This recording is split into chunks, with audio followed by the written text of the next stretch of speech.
Good morning! So for today's video, tuturuan ko po kayo na gumawa or paano mas madaling gawin ang diploma, certificates o card gamit ang Microsoft Excel at Microsoft Word. So, eto na to. Matatapos na siya, hindi na kagaya nung unang video tutorial natin na cut. Una, i-open natin ang Microsoft Excel, then select blank workbook. Sa diploma, ang pinapalitan lang doon is yung pangalan, LRN at saka strand. Kaya yun, yung mga information na i-encode natin sa Microsoft Excel. Sa Microsoft Excel, doon natin isa-isahin na i-encode yung pangalan, correct name ng mga bata, correct LRN, at saka correct strand. So, encode natin doon, lahat-lahat. Pagkatapos nating ma-encode ang information ng mga bata, huwag kalimutan na i-save yung ginawa ninyo. Pagkatapos nyo i-save, balikan ninyo yung layout ng diploma, then i-click nyo yung mailings. Sunod na i-click yung Select Recipients. Under Select Recipients, nandun yung Use an Existing List. Then, mag-a-appear yung ganyan sa screen ninyo.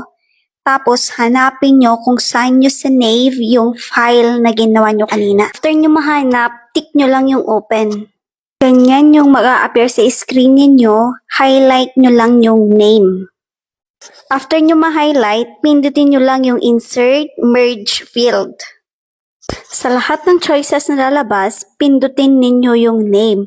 Kasi name yung first na ilalagay muna natin. Kung mapapansin ninyo, yung name na hinighlight natin kanina, nagiging name siya na may arrow sa both sides ng letterings. Sunod naman na i-highlight ninyo yung LRN, hindi yung word, yung mga numbers. Then, punta ulit kayo dun sa Insert Merge Field.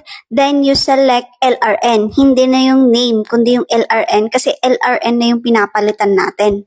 And sunod na i-highlight ninyo yung Science, Technology, Engineering chorba dyan sa layout.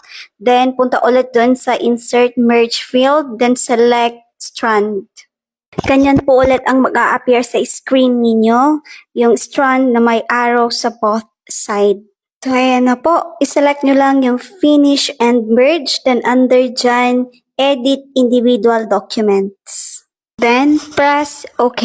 So, ayan na nga po ang ating output for today. So, automatic na mag-open po ng other document si Word pagka-click po doon sa Edit Individual Document.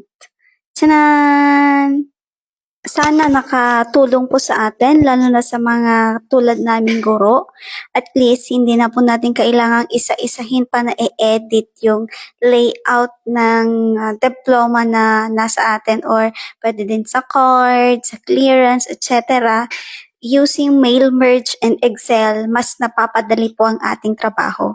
Yan na po ang hatid or tulong sa atin ng technology. Yan lang.